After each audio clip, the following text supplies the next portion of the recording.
নমস্কার বন্ধুরা, গল্প শুনুন চ্যানেলে সকলকে স্বাগত। গল্প শুনে যদি ভালো লাগে বন্ধুদের কাছে বিশেষ আবেদন, সঙ্গে থেকে চ্যানেলটিকে সাবস্ক্রাইব করবে।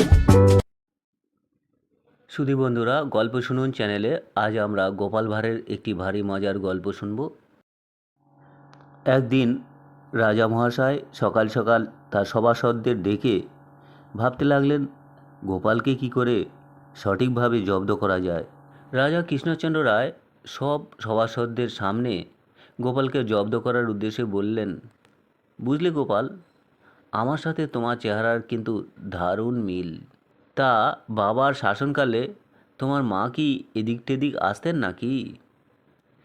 গোপাল গদগদ হয়ে বলল, আগে না রাজামশাই, তবে মা না এলেও বাবা কিন্তু প্রায়শই আসতেন। একথা শুনে রাজসভার সদস্যগণ সবাই হো হো করে হেসে উঠল, আর রাজা তাতেও ভীষণভাবে লজ্জিত হল। এবং মহারাজা কৃষ্ণচন্দ্র ভাবলেন, গোপালকে তো জব্দ করা ভারী মুশকিল।